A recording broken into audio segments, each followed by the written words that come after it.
C'est officiel, le gouvernement a décidé que les prix de l'électricité augmenteront d'environ 10% au 1er février 2024 en rétablissant une taxe. C'est donc le début de la fin du bouclier tarifaire qui annonce des dépenses supplémentaires pour la très grande majorité des Français. Donc il n'y aura pas d'augmentation de plus de 10% des tarifs de l'électricité, de votre facture d'électricité début 2024. J'ai pris cet engagement, j'ai l'habitude de tenir mon engagement. Alors, la facture d'électricité sur les tarifs heure pleine, heure creuse va augmenter de 9,8% au 1er février. Sur les tarifs de base, 8,6%. C'est-à-dire que pour 97% des ménages français, l'augmentation sera sous les 10%, comme je m'y étais engagé. L'augmentation des prix est certes très légèrement en dessous de 10%. Elle reste importante à un moment où les Françaises et les Français se débattent encore avec les conséquences de l'inflation et où beaucoup sont obligés de se priver faute de moyens financiers. La hausse représenterait entre 5 et presque 19 € par mois selon le ministère de l'économie, en fonction de si l'on se chauffe au gaz ou à l'électricité et de la taille de son logement. 213 € d'augmentation de la facture d'électricité sur un an pour un ménage de 4 personnes se chauffant à l'électricité. C'est donc la conséquence de la hausse de tarifs annoncée par le gouvernement à partir du 1er février prochain. Mais pour les associations de consommateurs, certains vont devoir payer bien plus. Cette taxe devrait rapporter 6 milliards d'euros à l'État sur l'année. Et c'est un des arguments pour la justifier. Il faut renflouer les caisses et revenir à la normale après des aides à la consommation d'énergie qui auraient coûté 85 milliards d'euros à l'État. Seulement, pour beaucoup, cette taxe envoie un message contradictoire. En taxant l'électricité plus que les énergies fossiles, l'État va à l'encontre des appels à l'électrification pour réduire nos émissions de gaz à effet de serre. Elle est aussi considérée comme injuste et inappropriée. Alors, quelle était donc l'urgence à rétablir cette taxe ? Les prix de l'électricité sont-ils condamnés à augmenter ? Et que faudrait-il faire pour assurer un futur énergétique viable, qui n'aggrave pas l'urgence écologique et ne pèse pas injustement sur les citoyens ? Réponse tout de suite dans cet entretien Blast avec Nicolas Goldberg, expert en énergie.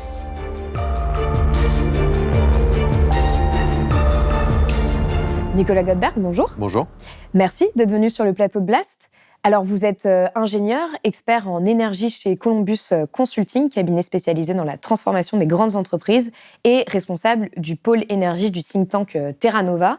Pour commencer tout de suite au cœur du sujet, en quoi est-ce que la hausse des prix de l'électricité, qui va prendre effet le 1er février 2024, est une décision politique extrêmement mauvaise, comme vous l'écrivez dans votre tribune sur le média Bon Pote ? Cette décision politique, elle est mauvaise parce qu'il faut bien dire pourquoi les factures augmentent. C'est parce qu'on rétablit une taxe. Donc, c'est un choix purement fiscal du gouvernement. C'est pas parce que les coûts ont monté, c'est pas parce que le marché a monté. Et d'ailleurs, la Commission de régulation de l'énergie avait bien dit le prix hors taxe de l'électricité devrait être stable, voire en baisse. Et donc là, par une décision politique, on décide d'augmenter les factures d'électricité avec des arguments qui sont très discutables. On y reviendra dans cet entretien. Et ce, alors que l'électricité, c'est très souvent une dépense contrainte des ménages, c'est-à-dire que vous avez un petit peu de marge de manœuvre, mais finalement pas tant que ça. Et puis cette marge de manœuvre, vous l'avez déjà consommée normalement dans le plan sobriété en limitant votre chauffage à 19 degrés, en faisant attention à vos lumières ou autres. Donc c'est une dépense contrainte. Donc, ça reste un bien de première nécessité. L'électricité, c'est un bien de première nécessité. Donc, si vous n'accompagnez pas les hausses de prix par des mesures de protection des plus faibles, comme un renforcement du chèque énergie qui existe, mais qui aurait pu être renforcé, vous renforcez la précarité énergétique. Et il faut bien voir que l'électricité, c'est un vecteur d'énergie d'avenir si on veut décarboner notre économie, si on veut gérer le réchauffement climatique, passer des chauffages au fioul à la pompe à chaleur, passer aux véhicules électriques. Donc, cette décision, elle n'est pas seulement mauvaise sur le plan social et la création de la précarité énergétique, elle est aussi mauvaise pour le climat parce qu'on envoie un mauvais signal à l'électrification de nos usages. Un signal qui est presque désincitatif pour des personnes qui, justement, essaieraient de faire en sorte d'utiliser plus d'électricité que d'énergie fossile. Exactement, en fait. C'est une question de signal envoyé. Si vous voulez, quand on a mené des politiques anti-tabac, on a taxé de plus en plus le tabac pour dire, cette taxe, elle va servir à désinciter à l'achat de paquets de cigarettes. Et comme ça, les gens consomment de moins en moins de tabac. Et ce sera une politique de santé publique, en fait. Et là, sur l'électricité, on pourrait dire qu'on fait la même chose. On taxe de plus en plus l'électricité pour que les gens consomment de moins en moins. Or, c'est l'inverse qu'il faudrait faire. C'est montrer que l'électricité, c'est un bien de première nécessité, c'est un vecteur d'avenir pour décarboner et que justement, on le détaxe par rapport aux énergies fossiles qu'on pourrait taxer un petit peu plus, justement pour créer un effet de bascule des énergies fossiles vers l'électricité ou vers des énergies décarbonées, parce que là, on parle de l'électricité, mais les gaz verts sont aussi taxés comme les gaz fossiles, ce qui est une aberration climatique.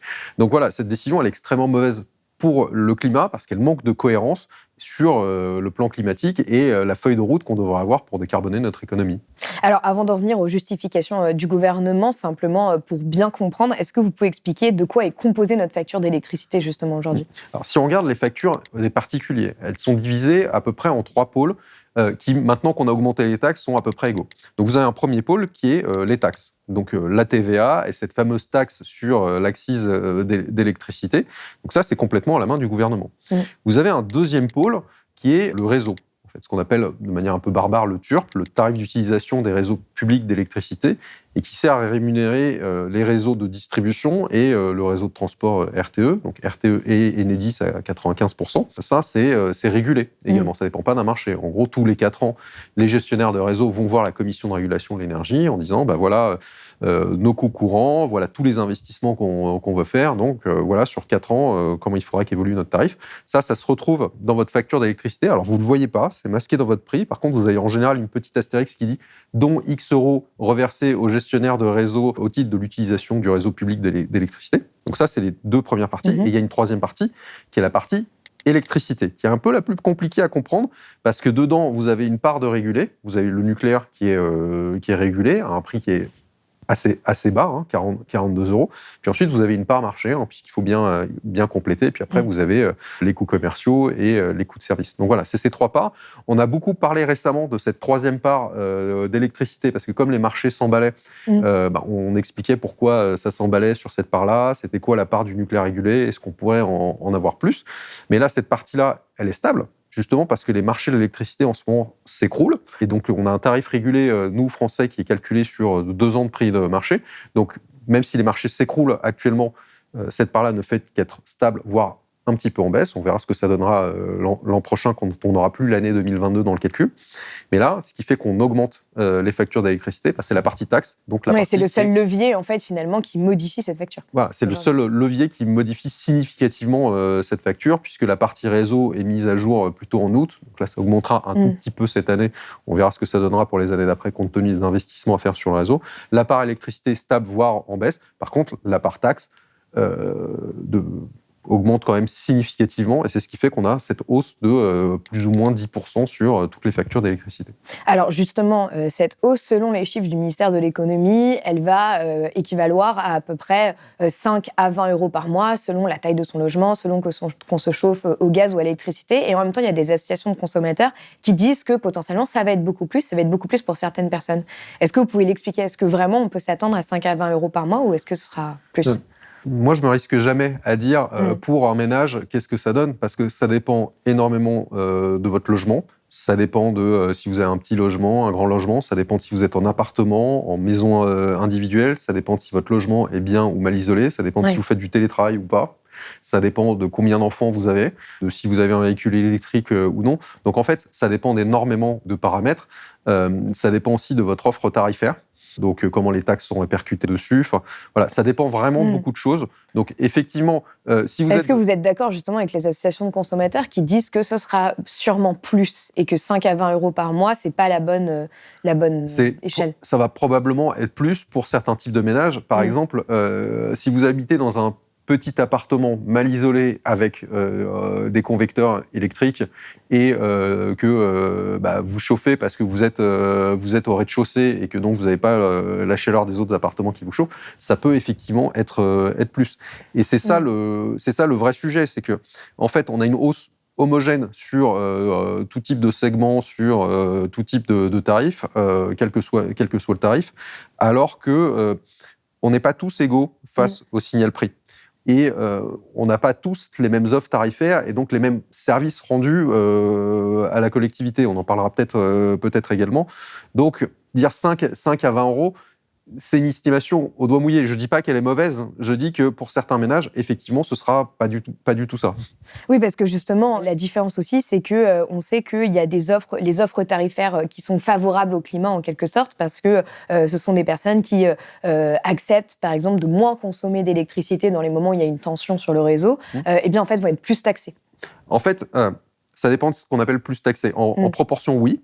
Et en fait, cette taxe, ce qu'il faut bien voir, c'est que ce n'est pas un pourcentage de votre facture. Ce n'est pas comme la TVA, si vous voulez. C'est une taxe qui est proportionnelle à votre consommation. Et donc, qui a été mise de manière homogène sur toutes les factures. Alors qu'il y a plusieurs types de tarifs. Vous avez le tarif classique, où vous payez la même chose que vous consommiez de l'électricité à midi ou le soir, tard dans la nuit. Vous avez des tarifs qu'on appelle heure pleine, heure creuse, où vous avez un tarif qui est avantageux à certaines heures où le réseau électrique n'est pas spécialement tendu et un tarif plus fort quand le réseau électrique est tendu. Et donc ça vous incite à décaler certains usages, à programmer votre machine à laver, à programmer votre lave-vaisselle pour ne pas les activer pendant ces heures-là. On considère qu'il y a à peu près 400 000 personnes aujourd'hui en France qui ont le tarif heure pleine, heure creuse, c'est ça? Un peu plus. Un peu plus. 400 000 personnes, c'est plutôt pour le dernier tarif, qui est le tarif Tempo, qui est un tarif réglementé d'EDF qui est extrêmement avantageux pour le consommateur pour peu qu'il fasse des efforts certains jours. Parce qu'en fait, là, vous avez des heures pleines, heures creuses, mais vous avez aussi 22 jours dans l'année qui sont déclarés jours rouges. Et ça, vous le savez la veille. Et donc, ça permet d'envoyer un signal clair aux consommateurs en disant « Attention, les jours rouges, et en particulier les heures pointes de jours rouges, vous diminuez vraiment votre consommation parce que c'est là où le réseau électrique est le plus tendu. » Alors, et donc, vous allez payer très cher. Donc, vous allez payer très cher. Mais l'intérêt, c'est pas de faire payer très cher le client, c'est surtout qu'il diminue sa consommation. Alors, si on avait fait cette interview l'année dernière, et d'ailleurs l'année dernière, on avait fait cet échange, voilà, il y a 1 an et demi pour dire que ces tarifs, c'était très intéressant parce qu'en période de risque électrique, ça permettait de diminuer la consommation et donc de diminuer le risque. Là, actuellement, on n'est pas en risque électrique. Par contre, pendant les périodes de pointe, ce qui assure l'équilibre entre l'offre et la demande électrique, c'est les centrales de production électrique fossiles. C'est des centrales à gaz, mais également des centrales au fioul. Donc, en fait, d'un point de vue climatique, avoir ces offres différenciées heure pleine, heure creuse, jour rouge et jour non rouge, ça rend un énorme service à la collectivité parce que ça fait que vous diminuez votre consommation à certains moments. Donc, pour vous, permet de maîtriser votre facture, mais pour la collectivité, ça permet d'avoir moins de tension sur le réseau électrique. Oui, d'avoir une variable d'ajustement. Oui, et d'éviter de démarrer des centrales électriques fossiles. Oui. Donc, et comment aujourd'hui la taxe a été mise sur tous les tarifs? On a mis la même taxe sur tous les tarifs. Donc, en proportion, les tarifs dits euro-saisonnalisés, là, avec ces fameux jours rouges et ces heures creuses, comme ils sont moins chers, vous mettez une taxe homogène sur tout le monde, donc en pourcentage, vous les faites plus monter. Ouais. Donc quand on nous dit c'est moins de 10% pour 97% des consommateurs, alors c'est vrai. Toutefois, ceux qui ont un tarif base ont une augmentation en pourcentage qui est moins élevée que les heures pleines, heures creuses. On est sur 8,6 versus 9,8% d'augmentation. Et les tarifs dits Tempo, sur certains postes euro-saisonniers, c'est plus 20% quasiment. Donc, on voit là aussi qu'il y a un petit peu une aberration et une contradiction. Parce que les tarifs, justement, qui rendent le plus de services à la collectivité, qui évitent de démarrer des centrales électriques fossiles à certains moments, ça devrait être les moins taxés. Oui. En réalité, il devrait y avoir un avantage à le faire. Et quand on en avait parlé il y a 1 an et demi dans la vidéo en disant qu'en crise énergétique, c'était bien d'inciter ces tarifs-là, mais en fait, c'est toujours vrai aujourd'hui, même si on n'a plus de risque sur la sécurité d'approvisionnement électrique. Parce que demain, on aura plus d'énergie renouvelable, d'énergie variable sur notre réseau électrique. Donc, il faut plus de flexibilité. Et ces tarifs-là, permettent justement de la flexibilité, permettent d'envoyer des bons signaux aux consommateurs pour effacer sa consommation à certains moments et éviter de démarrer des centrales électriques fossiles, que ce soit pour répondre aux besoins ponctuels de consommation parce qu'il y a une vague de froid ou parce qu'il y a moins de vent. Alors justement, Bruno Le Maire a justifié cette taxe en expliquant que l'État avait beaucoup protégé et devait désormais penser à ses finances publiques, mais aussi sortir du quoi qu'il en coûte et revenir à l'heure normale, tout en expliquant que c'était une décision difficile. Nous avons pris en charge la moitié de la facture des ménages pendant la crise énergétique. Nous avons beaucoup protégé. Nous revenons à la normale. Il faut aussi protéger nos finances publiques. C'est important pour retrouver des marges de manœuvre. Investir dans la décarbonation de notre économie, c'est une décision difficile, mais c'est une décision qui est nécessaire. En fait, à quoi va vraiment servir l'argent pris par cette taxe, que ça va représenter après à peu près 6 milliards d'euros? C'est 6 milliards d'euros, exactement. Alors, à quoi est-ce qu'elle va servir ? Là, j'ai une réponse simple. En fait, elle va servir au budget de l'État. C'est-à-dire qu'elle est affectée directement au budget de l'État. On n'a pas un fléchage de la taxe vers une dépense précise. Donc, quand on dit que ça va financer l'énergie renouvelable, c'est pas plus vrai de dire ça que de dire que ça va payer le fonctionnement du ministère de l'Éducation supérieure. En fait, c'est le budget de l'État. Alors, si on continue à dérouler le raisonnement, le gouvernement nous dit aussi, oui, mais comme les prix de marché ont baissé, et on va peut-être devoir plus aider les énergies renouvelables, qui pendant la crise énergétique vendaient complètement sur le marché et rentraient dans leurs frais, voire même plus. Donc du coup, on a taxé un petit peu les surprofits des énergies renouvelables justement pour alimenter ces boucliers tarifaires. Sauf que là, le gouvernement nous dit, oui, mais là, comme le marché descend en dessous du coût des énergies renouvelables, il va falloir qu'on les indemnise. Alors, c'est en partie vrai, c'est pas totalement vrai, parce que tout ça ne va pas coûter 6 milliards d'euros. Et quand on dit que les prix de marché ont baissé, c'est relatif. C'est-à-dire qu'aujourd'hui, une éolienne terrestre avec un tarif garanti, elle vend toujours en dessous du prix de marché. Donc, ça n'a pas besoin d'être aidé. C'est peut-être vrai pour les panneaux solaires qu'on a déployés en 2010 et qui avaient un tarif de rachat assez généreux. Mais donc, c'est pas vrai de dire que ça va servir uniquement à boucher un trou dans le budget de l'État pour payer les énergies renouvelables. Quand bien même ce serait vrai. Est-ce que du coup, se dire qu'on va remettre une taxe qui était là avant sans s'interroger sur le bien fondé de cette taxe, c'est la décision la plus intelligente à prendre? Je pense que non. Je pense que pendant cette crise, on a fait plein de choses intelligentes, de dire que voilà, les surprofits des producteurs devaient servir à alimenter des boucliers tarifaires. Je pense que c'est l'avenir de notre système électrique. Se dire qu'on va réhabiliter des tarifs un peu plus intelligents que le même tarif à toute heure, c'était une bonne idée. Là, on dit, on revient à la normale. Je pense qu'on revient à la normale. En fait, et que justement, ça aurait été l'occasion de s'interroger sur ces mécanismes de taxation et sur les signaux qu'ils envoient aux consommateurs, et surtout comment est-ce qu'on finance notre système électrique à l'avenir. Parce que là, le gouvernement nous dit que ça va servir à payer les énergies renouvelables. Mais si vous regardez l'ensemble des investissements à faire sur notre système électrique, on parle de 60 à 80 milliards d'euros par an. Alors, c'est toujours moins cher qu'un bouclier tarifaire, mais c'est une dépense à financer. Comment est-ce qu'on peut financer cette dépense? Mais en fait, il y a plein de leviers. Et dire on fait tout reposer sur le consommateur, c'est pas l'unique solution. Et alors justement, en quoi est-ce qu'il aurait été possible de faire autrement? Quelles auraient été les bonnes décisions à prendre pour faire face aux défis énergétiques actuels et se projeter aussi sur le long terme, mais pas simplement dans une perspective court-termiste? Alors, il n'y a pas une bonne et une mauvaise décision. Il y a avant tout des choix politiques. Il y a une première décision qu'on peut prendre qui est de dire on fait tout peser sur le consommateur. Ça ne marche pas. C'est une machine à créer de la précarité énergétique, c'est une machine à créer du rejet. Et surtout, ça désincite à basculer de certains vecteurs vers d'autres. Vous voyez, il y a des consommateurs qui sont déjà encore chauffés au fioul. Il y a 2,5 millions de chaudières au fioul encore en France. Quand on leur dit vous passez à l'électricité, certains vous disent mécaniquement oui, mais attendez, l'électricité, si c'est de plus en plus taxé, est-ce que je pourrais me le permettre? Est-ce que dans mon budget, ça va coller? Parce que la pompe à chaleur, c'est quand même un investissement. Vous voyez, c'est ça qu'il faut éviter. Donc, on pourrait faire tout reposer sur le consommateur. Après, il y a plein d'autres mécanismes qu'on peut mettre en place. On peut plus taxer les énergies fossiles. Donc là, le gouvernement vous dit, oui, mais taxer les énergies fossiles, les gilets jaunes et autres. Bon, les gilets jaunes, c'est à 6 ans, ça fait 6 ans qu'on entend ça. Ça aurait été peut-être ça, une décision courageuse.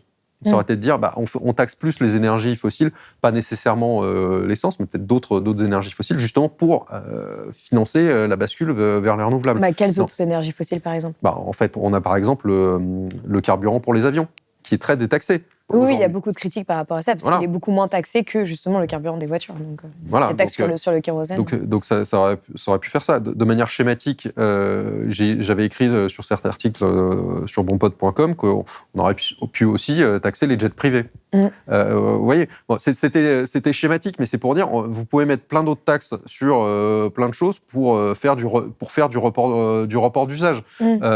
Mais En réalité, si c'était mon domaine, j'aurais pu dire, on aurait pu revoir l'impôt sur le revenu ou l'impôt sur le capital pour dire que, en fait, l'État va prendre en charge certaines dépenses, peut-être pas la totalité, mais certaines dépenses justement pour faire diminuer les coûts d'investissement, diminuer le poids sur les consommateurs et envoyer sur les bons signaux en mobilisant d'autres poches budgétaires. Et là où je suis plutôt convaincu quand je vous dis ça, c'est que les boucliers tarifaires, ça a coûté extrêmement cher. Alors, la France a effectivement extrêmement bien protégé les dépenses d'énergie pendant les boucliers tarifaires. Ça a coûté extrêmement cher. Il y a plusieurs chiffres qui circulent, 85 milliards sur viepublique.fr. Enfin, moi, j'avais entendu le chiffre de 100 milliards. En fait, quand on fait certains calculs, on peut dire, oui, effectivement, c'est 100 milliards. Enfin, il faut mettre ce chiffre au regard du montant des investissements qu'il y a à faire. 100 milliards d'euros en une seule année, qui ont été investis en pur déficit, qui sont partis chez les producteurs d'énergie fossile, versus les 60 à 80 milliards d'euros qu'il faudrait chaque année pour investir dans notre système. Peut-être que si on avait plutôt fait ces investissements avant, on aurait évité les boucliers tarifaires. Et c'est en ça que je dis souvent que la transition énergétique, c'est un investissement. C'est pas une dépense pure, c'est un investissement, c'est ce qui va nous éviter certaines crises sociales et c'est ce qui va nous éviter à payer ad vitam des boucliers tarifaires qui, effectivement, creusent le déficit de l'État au profit des producteurs d'énergie fossile. Alors, vous parlez aussi justement dans les autres décisions qui auraient pu être prises, le fait de renforcer le malus sur les véhicules lourds. C'était une proposition qui avait été faite d'ailleurs par la Convention citoyenne pour le climat. Oui, renforcer le malus sur les poids lourds automobiles, on aurait pu aussi faire ça pour alimenter le budget de l'État et financer les énergies renouvelables, électriques ou non électriques.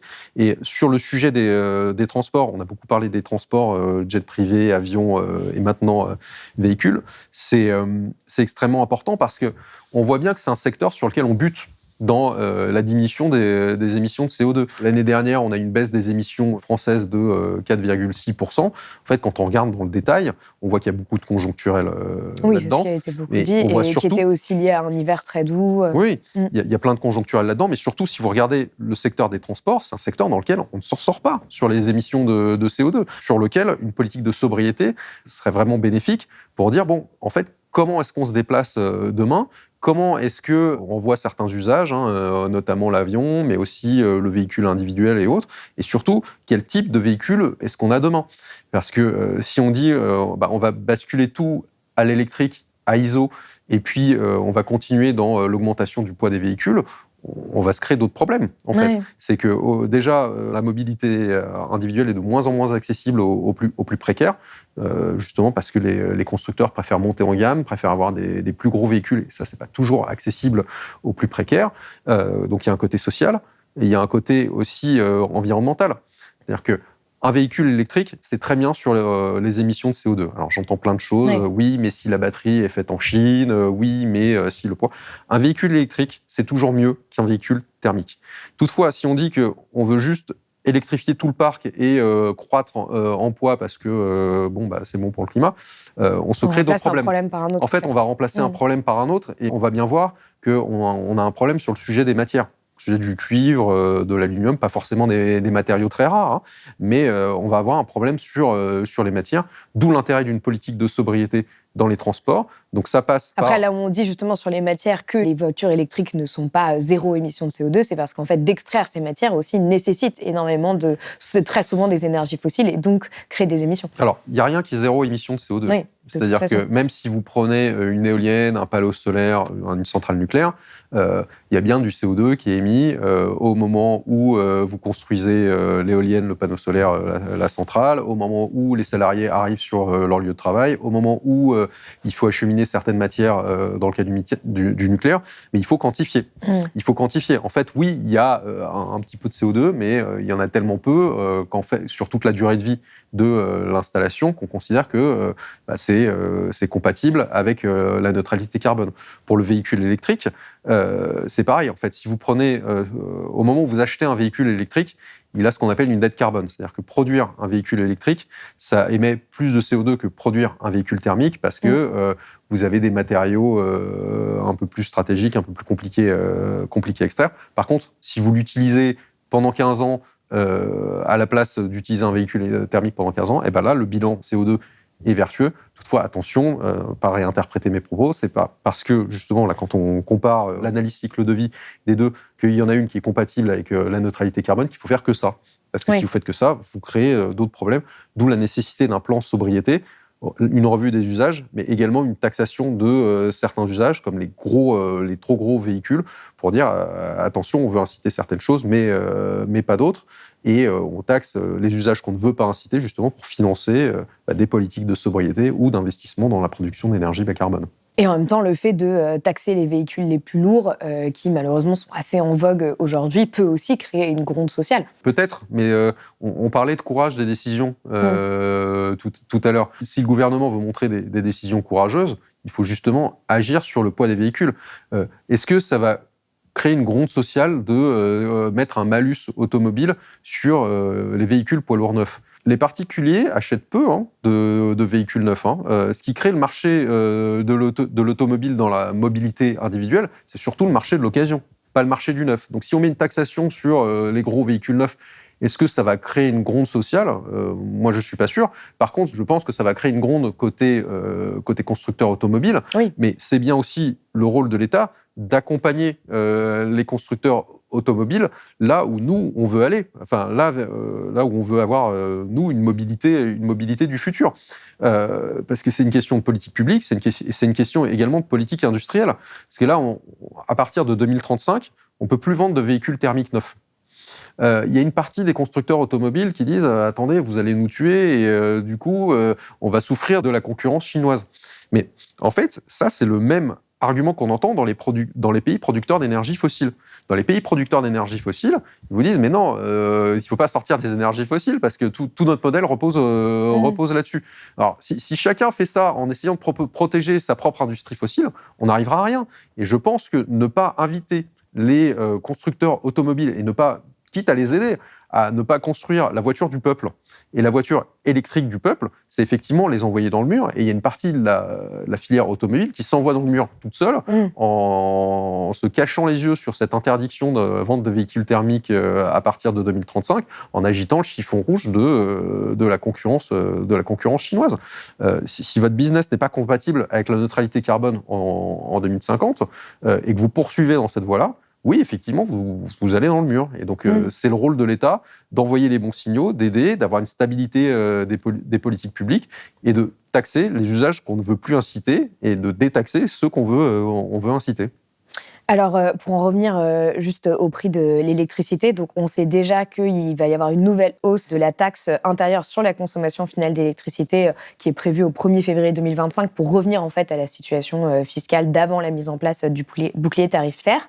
Mais d'une certaine manière, la question, elle se pose plus largement. Est-ce qu'on est condamné à payer notre électricité toujours plus cher ? Alors, sur l'évolution de la structure tarifaire de l'électricité, il y a plusieurs choses qui sont prévues. Déjà, effectivement, cette taxe sur l'accise électricité, qui est l'ancienne TICFE, on aime bien changer le nom des taxes en France, c'est la créativité, c'est prévu de l'augmenter encore au 1er février 2025 pour revenir à la normale d'avant. C'est-à-dire 100% de la taxe qui était en place avant. Donc l'équivalent de 32 l'équivalent de 32 € du mégawattheure. Bon, moi, je pense qu'il n'est pas trop tard pour éviter de faire encore des bêtises et que pour l'instant, c'est ce qui est prévu, mais qu'on pourrait revenir dessus dans le projet de loi finances. Donc ça, c'est si on regarde les taxes. Si on regarde la part électricité, on a des marchés de l'électricité qui s'effondrent complètement en ce moment. Et comme on a dit, le tarif réglementé de l'électricité pour les particuliers, il est calculé sur 2 ans. Donc l'année prochaine, il sera calculé sur les années 2023-2024. On n'aura plus l'année 2022 dans le calcul, qui est une année extrêmement défavorable sur les marchés de l'électricité. Donc ça va donner un petit peu d'air. Je pense que l'année 2024 sera une année baissière sur l'électricité. Donc normalement, cette part électricité, elle devrait significativement baisser. C'est peut-être aussi pour ça qu'en rétablissant une partie de cette taxe en 2025, finalement, on aura quand même une baisse du tarif. Parce que si on baisse la part électricité et qu'on monte pas trop la taxe l'an prochain, et c'est prévu de pas trop la monter, puisqu'elle est déjà rétablie à 70%, on pourrait ne pas avoir de grosse hausse. Et ensuite, vous avez la partie réseau au milieu. La partie réseau, elle n'est pas mise à jour en février, elle est mise à jour en août.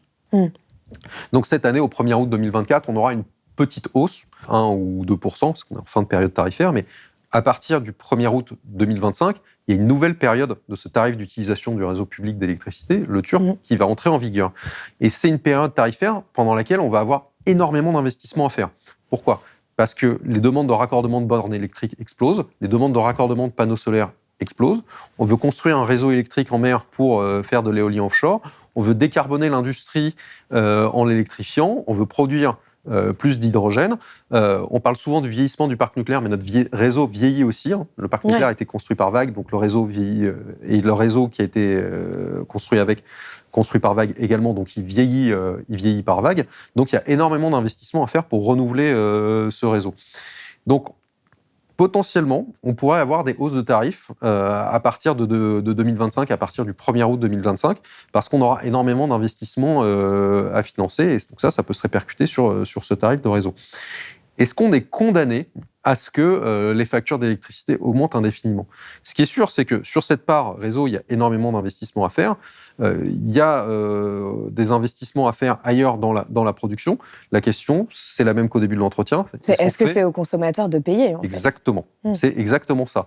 Donc, on pourrait imaginer recapitaliser les entreprises de réseau, de dire que la Caisse de dépôt, qui est actionnaire de RTE, puisse peut-être prendre des participations également dans Enedis et injecter de l'argent pour dire, on ne fait pas tout reposer sur le consommateur. Ces investissements dans le réseau, c'est des investissements régaliens, des investissements qui ne se délocalisent pas.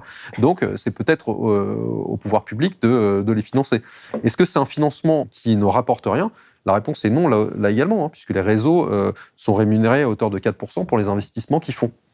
Donc, ça peut être intéressant pour des fonds souverains publics, voire l'État, voire EDF eux-mêmes, puisque c'est EDF aussi qui sont actionnaires d'Enedis et actionnaires à moitié de RTE, de dire on réinjecte de l'argent, sachant que ça nous engendrera des recettes parce que les investissements réseau sont rémunérés, parce que comme on va consommer plus d'électricité, il y a plus d'électrons qui vont passer dans les réseaux, donc ça peut assurer des revenus. Donc, est-ce qu'on est condamné à payer plus cher l'électricité ? Ça dépend comment on finance tous les investissements qu'il va y avoir à faire, parce que on parle des réseaux, il va y avoir aussi énormément d'investissements à faire dans la production d'électricité. Les parcs éoliens en mer, les parcs éoliens sur terre, les panneaux solaires, ils bénéficient tous d'une garantie d'État. Les réacteurs nucléaires qu'on envisage de construire, ils auront besoin d'un financement d'État également, si on veut que ce soit pas trop cher. Donc tout dépend de comment est-ce qu'on finance. Évidemment, si on fait tout reposer sur le consommateur, nos factures d'électricité sont condamnées à exploser. Par contre, on est condamné du coup à rater la transition énergétique. Ça, c'est exactement ce qu'il ne faut pas faire. Alors justement, je voulais vous lire un commentaire que j'ai vu sous une récente interview que j'ai faite avec l'historien des sciences Jean-Baptiste Fressoz sur la transition énergétique. Donc ce commentaire disait « Je veux pouvoir payer mon électricité sans me priver de chauffage, donc le nucléaire est vite ». Qu'est-ce que ça vous inspire, cette idée que justement le nucléaire pourrait être la solution, qu'on entend beaucoup en France en fait ? Alors, il n'y a rien qui est la solution. Il y aura un éventail de solutions. Au premier rang, la sobriété, évidemment, l'efficacité, comment est-ce qu'on isole mieux les logements, et ensuite, il y a comment est-ce qu'on produit notre énergie. Alors déjà, on ne se chauffe pas tous à l'électricité, il y a beaucoup de gens qui se chauffent... le fioul, il faut arrêter, mais on aura des logements qui seront encore chauffés avec du gaz, avec d'autres types de gaz, donc, parce qu'on ne pourra pas électrifier partout. Ça, c'est la première chose. Donc le nucléaire ou même les énergies renouvelables électriques ne seront pas forcément la solution pour tout le monde partout. Sur le nucléaire, on a un nucléaire qui est existant, qui produit, qui a toussé l'an dernier, qui continue à tousser cette année. Arriver à produire plus, c'est-à-dire à remonter la production de ce parc nucléaire, ce sera intéressant pour faire baisser les prix de marché, pour préserver la capacité à investir d'EDF. Par contre, c'est limité. C'est-à-dire qu'on ne peut pas produire plus avec le parc nucléaire existant que ce qu'il y a déjà installé, par définition. Donc, si on veut plus de nucléaire, il faudra construire d'autres réacteurs. Et ça n'arrivera pas avant 2035-2037. Donc, on voit bien que construire des nouveaux réacteurs, ça peut être une option intéressante, mais pour plus tard. Donc, pour l'après 2035. Et la décarbonation ne s'arrêtera pas à 2035, mais il faut quand même avoir divisé par deux nos émissions de CO2 d'ici 2030. Donc, la France est quand même censée atteindre la neutralité carbone en 2050. Oui. Alors là, il y a deux objectifs pour la France. C'est vraiment la neutralité carbone en 2050, mais on a un autre objectif extrêmement ambitieux et plus concret, qui est de diviser par deux, faire moins 55% sur nos émissions de CO2 d'ici 2030. 2030, c'est dans 6 ans. Un réacteur nucléaire, c'est 10 à 12 ans. Les prochains réacteurs nucléaires, ce sera pour la deuxième partie de l'objectif. Si on veut remplir celui-là, si surtout on ne veut pas attendre 2035 avant d'avoir une production d'électricité suffisante pour électrifier les usages et pour contenir les hausses de prix de l'électricité, il va falloir investir dans, certes, la maintenance de ce parc nucléaire, et ça, on continue de le faire, mais également énormément dans les énergies renouvelables électriques et dans les énergies renouvelables non électriques. Si on se projette en 2050, voire 2060, on a quasiment la totalité du parc nucléaire actuel qui est fermé, parce que on pourra prolonger certains réacteurs jusqu'à 60 ans. Est-ce qu'on va aller au-delà de 60 ans? C'est pas exactement sûr. Donc, on est sur un système électrique à recréer. Si on fait 14 EPR, déjà c'est ambitieux, hein, mais mettons qu'on arrive à les faire et qu'on calcule ce que produisent ces 14 EPR versus le besoin en électricité qu'on projette, même dans des scénarios de sobriété, on est autour d'une part de nucléaire de 30% environ. C'est-à-dire que les EPR, le nouveau nucléaire représentera à peu près 30% de notre électricité. C'est-à-dire que le reste doit venir d'ailleurs. Alors moi, j'entends bien les discours pro-nucléaires qui disent oui, mais peut-être qu'on pourra aller au-delà des 60 ans pour le nucléaire, peut-être qu'on pourra faire des plus petits réacteurs nucléaires. Oui, mais ça, selon moi, ça doit être la marge de manœuvre. Ça ne doit pas être le scénario A, parce que si on rate ça et qu'on se dit que c'est le scénario A, qu'est-ce qui va gagner? C'est les énergies fossiles. Ça veut bien dire que les 70 autres points de pourcentage de notre électricité devra venir d'ailleurs. Et donc ça, ce sera essentiellement des énergies renouvelables. Alors, il y aura plein de types d'énergies renouvelables. Il y aura de l'éolien posé, l'éolien flottant, il y aura des panneaux solaires sur sol, certains sur des toits, il y aura de l'éolien terrestre. On gardera peut-être un petit peu de production thermique, mais décarbonée. Donc, il faudra limiter parce que les gisements thermiques décarbonés sont pas énormes, hein, donc des gaz verts, des biocarburants. Mais c'est là qu'on voit la nécessité d'investir énormément sur les énergies renouvelables. C'est ce qui nous permettra d'aller vite dans la décarbonation, l'électrification et la préservation de la compétitivité, hein, parce que pendant la crise énergétique, il n'y a personne qui a dit on a trop d'énergie renouvelable. Hein. C'était même le contraire. Et c'est ce qui nous permettra également d'avoir un mix électrique complet, parce qu'on voit bien que les EPR qu'on construira ne suffiront pas à remplacer le parc nucléaire actuel qu'on a aujourd'hui. Et qu'est-ce que vous pensez, à l'inverse, justement, des personnes qui prônent aujourd'hui le fait qu'on atteigne les 100% renouvelables en 2050? Est-ce que ça vous semble réaliste aujourd'hui comme objectif? Alors, il y a plein de... Alors, c'est très difficile de dire qu'est-ce qui est réaliste ou non d'ici 30 ou 40 ans. Il y a différents types de paris qu'on peut faire. Les scénarios 100% renouvelables, aujourd'hui, ils sont bien documentés. Donc, on voit la dose de paris qu'il y a dans ces scénarios 100% renouvelables. Si on regarde déjà, il faut bien dire quelque chose, c'est qu'à l'avenir, l'électricité, c'est la moitié de notre énergie. Donc, l'autre moitié, c'est forcément des énergies renouvelables.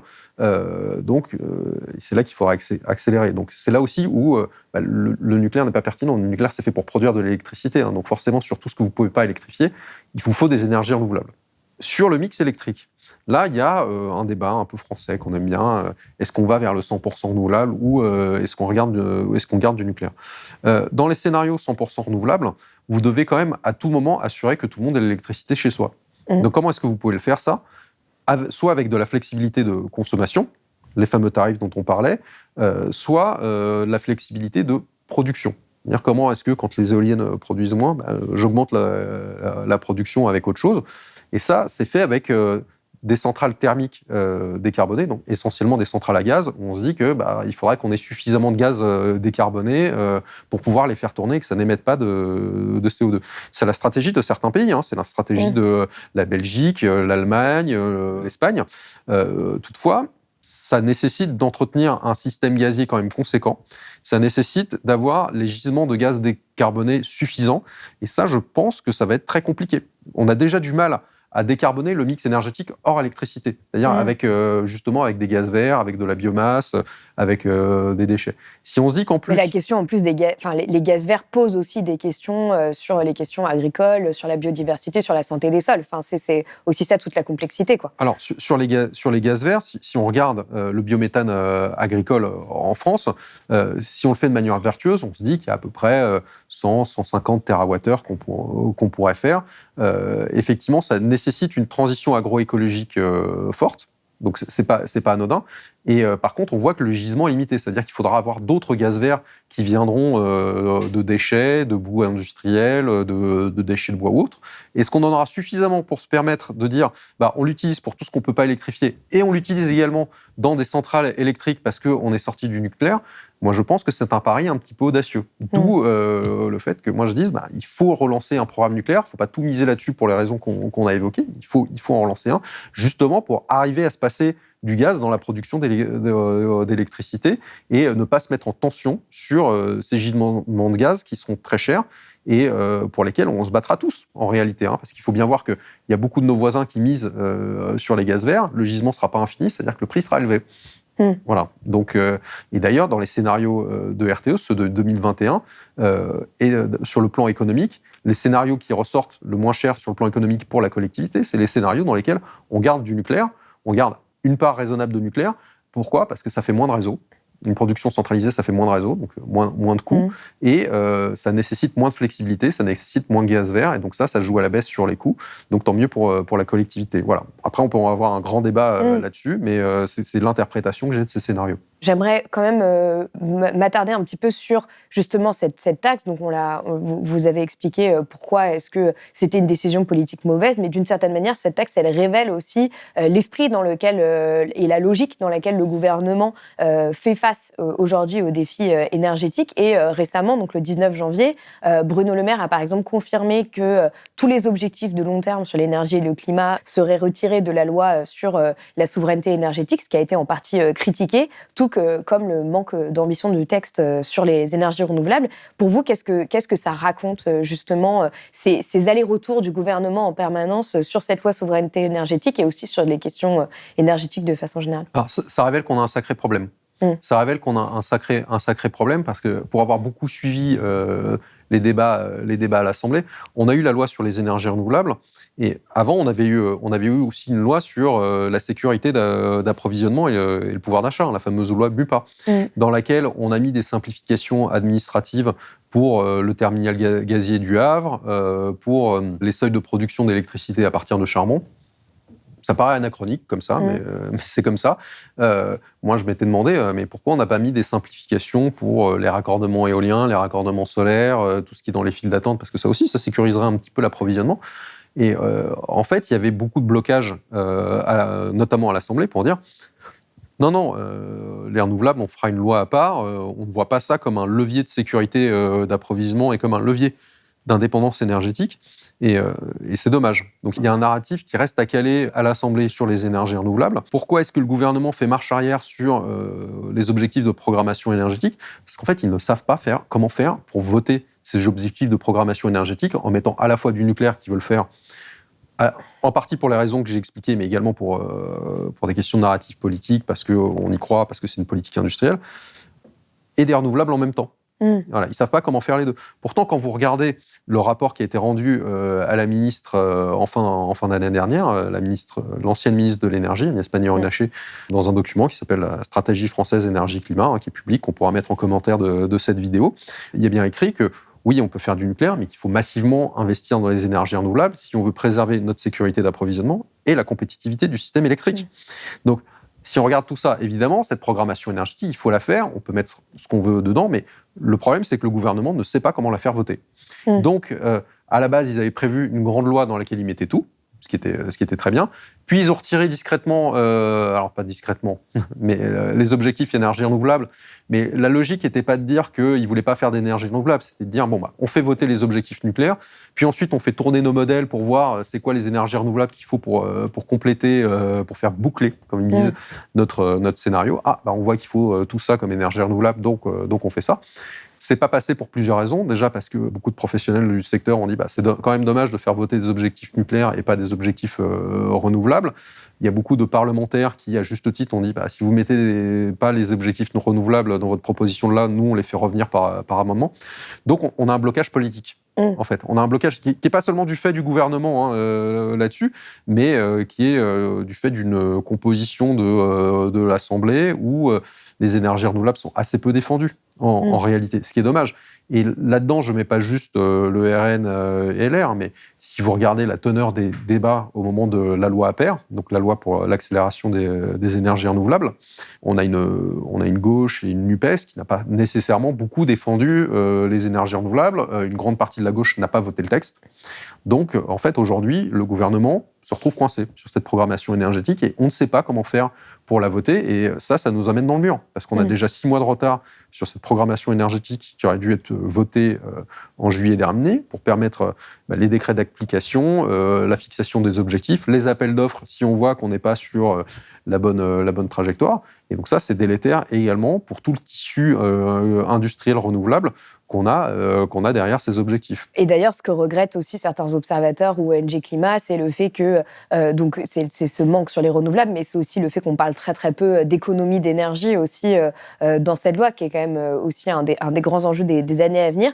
Je vous avais posé la question déjà il y a 1 an et demi. Quelles sont pour vous les grandes mesures emblématiques que devrait prendre le gouvernement aujourd'hui sur les questions énergétiques et qu'est-ce que ça demanderait d'appliquer ces mesures ? Alors, il y a beaucoup de choses qu'on pourrait faire sur la sobriété, notamment dans les transports. On pourrait faire un grand plan rail, on pourrait faire des grands plans tramway dans les milieux urbains, on pourrait développer les bus et les bornes de covoiturage dans des milieux un peu moins denses.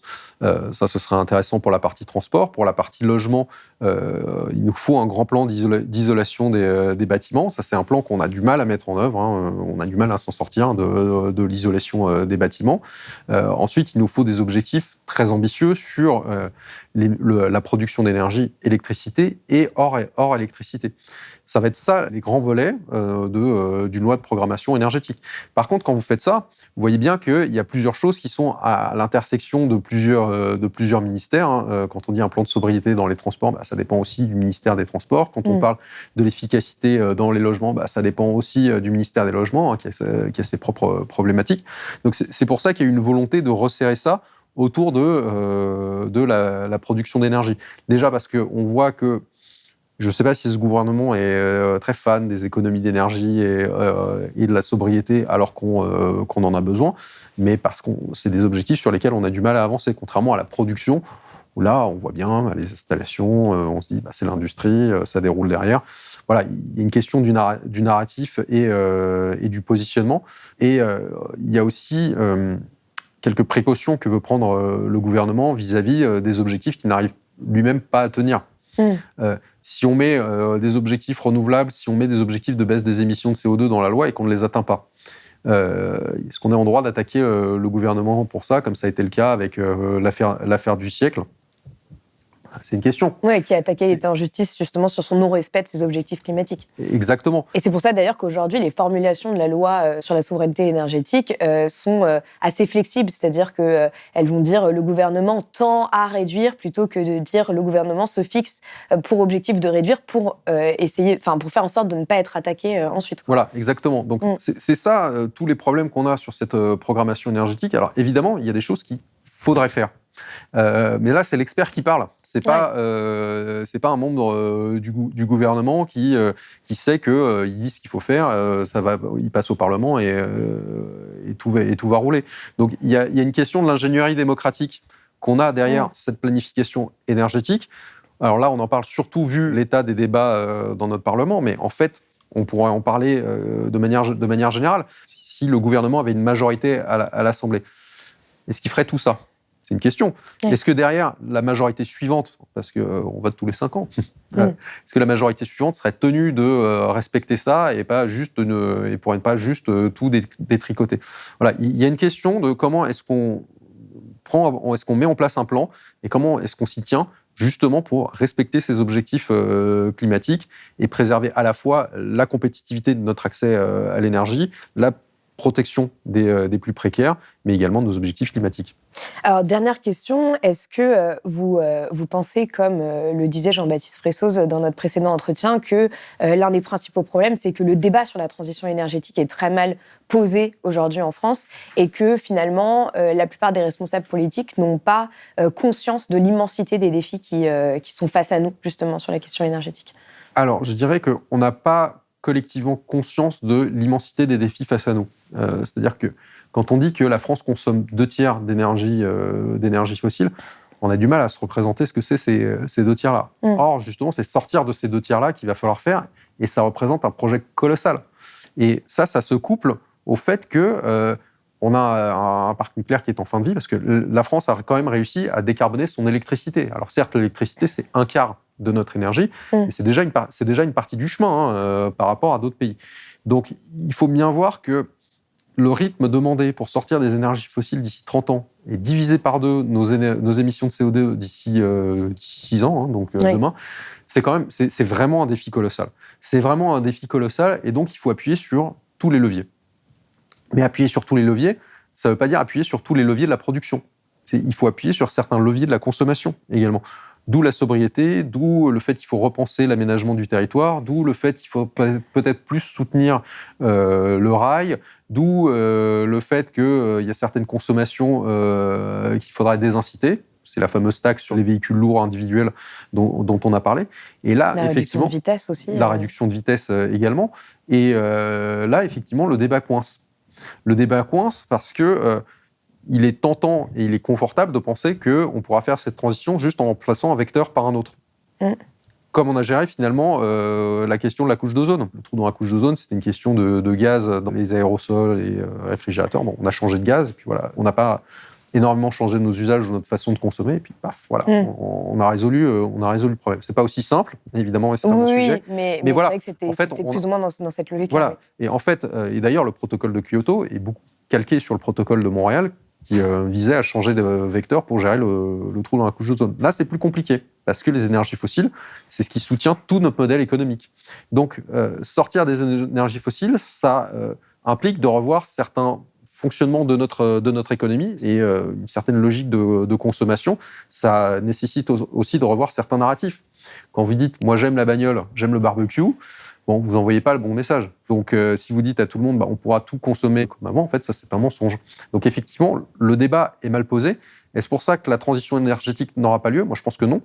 Je pense qu'on peut substituer des énergies par des autres. On l'a déjà fait à certaines échelles nationales, on l'a déjà fait sur certains vecteurs, mais c'est pas pour ça qu'on le fera en totalité partout et de manière aussi vite si on ne repense pas à minima les usages et la façon de fonctionner de notre économie. Merci beaucoup, Nicolas Godberg, d'être venu sur Blast. C'est la fin de cet entretien. J'espère qu'il vous a permis de mieux comprendre les enjeux autour de la hausse des prix de l'électricité et les défis énergétiques à venir. N'hésitez pas à partager cette vidéo et à me dire ce que vous en avez pensé en commentaire. Je vous mets en description tous les autres entretiens que j'ai réalisés sur les questions énergétiques. J'en profite d'ailleurs pour vous dire que tous les entretiens Blast sont aussi disponibles en podcast sur toutes les plateformes. Ils sont actualisés tous les mercredis, alors allez les écouter. Je le rappelle, Blast est un média indépendant qui ne vit que grâce aux dons et aux abonnements. Alors pour nous soutenir, rendez-vous sur blast-info.fr. À très vite sur Blast.